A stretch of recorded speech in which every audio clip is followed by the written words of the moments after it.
Hello, hi, welcome once again to M5's English language learning program, Let's Speak English.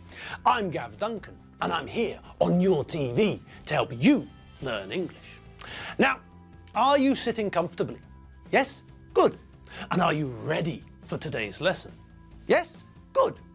Okay, well, let's learn English together. Welcome everyone, welcome to the studio. We're all here, ready and waiting for you to turn your telly on and tune in. And now you have, and that's, well, Richie, what is that? Fantastic! Richie, do you know what? You're right, you're not wrong. That is fantastic, isn't it? Yes, okay. So we agreed that it's fantastic that you turned your telly on and you tuned into our show. Great! No, it's not great, in fact. In actual fact, as we've just discussed, it's fantastic! Wonderful. Okay, so we're all here. I'm here in front of the camera, under the blindingly powerful lights. Chobber, the man with the cans, the sound engineer, is sitting on my left, listening to every word I say. Moddy, the director, is sitting in the big chair, monitoring everything I do on the special TV monitor thingy. Adam, the man in charge of the autocue, the camera technician, is controlling the autocue. Virag, the scripter, is sitting there on my left, keeping an eye on the stopwatch. Otti, the cameraman, is directly in front of me, checking that I remain in shot and in focus, and making sure that the white balance is correctly set, so that you see me like this and not like this. Oh, and last but not least, Juji, the brush, head of our makeup department, is sitting there behind Otti, the cameraman. And what's she doing? Well, she's also watching me on the special TV monitor thingy. But where Otti's watching me for position, focus and colour and white balance, Juji's paying attention to my face, seeing if I'm sweating too much. Because when I sweat, my face becomes shiny and my skin reflects the light. When I start to sweat too much, then Juji, the brush, dabs some makeup onto my face to absorb the sweat, so that I look more, well, human. Anyway, hopefully I look human enough for you all today. Now, we're almost ready, aren't we? Yes, but there's one thing left for us to do, isn't there? Yes, animals, assemble. We're following protocol here, and it's time for us to give the animals their instructions, their orders. So, Gusti, you know the drill, don't you? You know exactly what we want from you. You know exactly what we need you to do, don't you? Yes, that's right. What we need you to do is to calm down. Just settle down and stop dancing all over the place like a drunken gibbon. Okay? It's only for quarter of an hour, and then you'll be free to dance like a mad chicken as much as you like. Okay? All right. 1 down, 2 to go. Margot, you know what we require of you, don't you? That's right. We need you to not block the TV screen. So, okay, if you want to, you can sit on top of the TV set. We know you like it there. It's nice and warm there, isn't it? Okay, so yes, sit there if you want. Lie there if you want. But, and this is the important part, don't block the screen. Keep your tail out of the way. Okay? 2 down, 1 to go. Nigel, how are you today, Nige? Did you have carrots and celery for breakfast? Were the carrots and celery nice? Were they fresh and crunchy? Good. Now, Nigel, you know what we want you to do, don't you? Yes, that's right. We'd like to ask you to keep quiet for the next 15 minutes. I mean, we all recognize that funny, squeaking, snorting, grunting sound is, well, quite cute. But when we're here trying to teach people English and you're there doing a fine impression of a pneumatic drill, well, it makes it really hard for people to hear what I'm saying. And that's not very helpful, is it? No, it's not. So, Nige, we all know what a great, helpful bloke you are. And I'm sure that you'll help us all now by putting a cork in it, okay? So, Nige, for the next 15 minutes, cork it, okay? Yesterday, we had a quick look at how we make sentences in English. We looked at the way we put different elements together. Elements like subject, pronouns, words like I, you, he, she, and it, verbs and objects. We looked at the fact that if we're making a sentence in the present simple, we have to conjugate the verb. We have to make sure that we use the correct form for the correct subject. There are different forms for the third person singular form of verbs in English in the present simple. To conjugate most regular verbs correctly for the third person singular, we have to add an S to the infinitive. But if the verb ends in SS or SH or CH or O or X, then we don't add S to the infinitive. When we make the form for the third person singular, we add ES. The verb to be is different. It's irregular, which means that we have to learn the different forms of the verb for the different subjects. I am, you are, he is, she is, it is, we are, you are, they are. But as we all know, that's not very difficult. They're practically all the same, aren't they? I mean, the only ones which are different are the first person singular and the third person singular. I am, and he, she, and it is.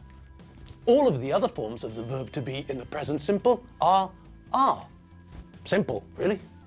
Now, as we also know and remember, with English there are a few times where we have to be careful with spelling.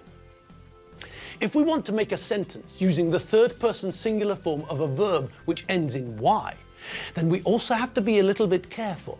If the verb ends in vowel plus Y, then it's simple, isn't it? If the verb ends in A, E, I, O, or U, followed by a Y, then when we make the third person singular form of the verb, we have to add an S to the infinitive. Easy. So that means that in the present simple, we conjugate the verb to say for the third person singular as says. When we conjugate the verb to obey, we know that in the third person singular, it becomes obeys, adding an S because the verb ends in E plus Y. If the verb ends in I plus Y, then we do the same. But I've been thinking about this for a long time, and I can't think of a single verb in English which ends in IY. I don't think there is one. If anybody can think of one, then tell me. Send me an email or call M5 and tell them and ask them to get a message to me. If a verb ends in O plus Y, like the verb to employ, which means to give someone a job or to use something, then we know that the third person form will add an S to the end of the infinitive. The Hungarian oil and petrol company MOL employs 23,000 people in Hungary, for example. MOL employs 23,000 people. Master Ken employs Ameridote combat techniques when he fights. And of course, we have the verb to buy, which, as we can see, also ends in vowel plus consonant. So we know that when we're using the verb to buy in a sentence where the subject is the third person singular, then we have to add an S to the end of the infinitive. I buy milk every couple of days, but he buys 2 liters of milk every day. He really likes milk. Now, okay, we've looked again at what we have to do with a verb which ends in vowel plus Y in the present simple tense in English when we're using the third person singular. But who remembers what happens when the verb in question ends in consonant plus Y? Well, as I'm sure you all remember, all that's different with these verbs ending in Y is that we don't add an S to the end of the infinitive, but we replace the Y with IES. So, if, for example, we think about the verb to carry, we know that when we want to talk about a subject in the third person singular in the present simple, then we don't say he, she, or it carries with a Y, but we replace the Y with IES, and it becomes he, she, or it carries. He carries his lunch in his backpack. He carries his lunch in his backpack. She carries the rubbish out every morning. She carries the rubbish out every morning. This train carries commuters to work from Erd. This train carries commuters to work from Erd. And that reminds me, do you all know the verb to commute? The verb to commute means to travel from your home to work. If you live in a different place to where you work, and you travel to work every day in the morning, and then travel back home again in the evening, then you commute. You are a commuter. We get the noun from the verb. A person who commutes to work is a commuter. So, if someone lives a few kilometers outside a city, and they go to work in the city every day and then come back in the evening, then that person is a commuter.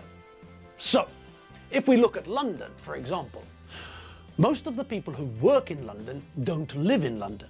It's too expensive and there's nowhere to park.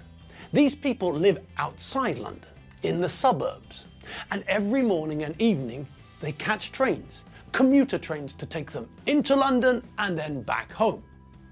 A commuter train is a train which takes people to the nearest city or big town to work. That means that most commuter trains will leave the suburbs, the areas around the city where most people live, in the morning so that they can get into the city in time to start work.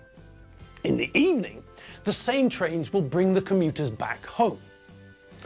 Now, when we think about commuting, we also know that there are more people travelling than usual. There are lots and lots of people catching trains to get to work in the morning, and lots of people catching trains to get home in the evening. This means that there are more people travelling at these two times of the day. These times are what we sometimes call rush hour. This is the time of day when everyone is rushing about. Now, the verb to rush is a synonym for the verb to hurry.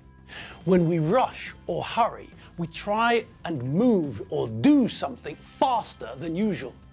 We feel that we don't have enough time, so we have to rush, we have to hurry. Normally, every evening, Dave Squid sets his alarm clock for 6:45 a.m. Yesterday evening, Dave forgot to set his alarm clock, and this morning, the alarm clock didn't wake him up. Dave didn't wake up at 6:45. He overslept. He woke up at 7:30. When he woke up, Dave panicked. He realized that he didn't have enough time to get ready for work like normal. Normally, Dave grinds some coffee beans, pours some water into the espresso coffee maker, then puts the ground coffee in the basket above the water, then he puts the coffee maker on the hob and turns it on. Dave knows that the coffee will be ready in 5 minutes, so he has a shower, then he brushes his teeth, then he combs his hair while the espresso maker is making his coffee. Okay. So that's what he normally does. But this morning, because he overslept, he hasn't got time to do things the normal way. Now, because he's late, Dave has to rush. He has to hurry. He has to do things faster than normal. This is what we do when we rush or hurry. We try to do something faster than normal.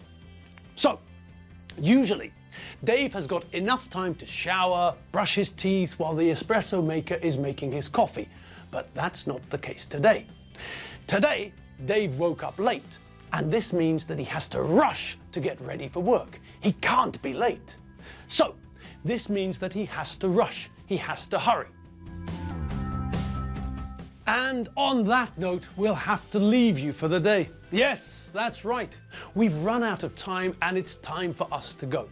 So, until tomorrow, my faithful chickens of the forest, remember that if you need more English, there's plenty of fun to be had revisiting the old lessons. You know where to find them, don't you? Yes, that's right. They're all at www.m5tv.hu. So, if you feel the need, check out the website. As I said, that's where you can find our old lessons and the vocab too. Right then, I'll see you all tomorrow. Have fun this evening. See you later. Bye.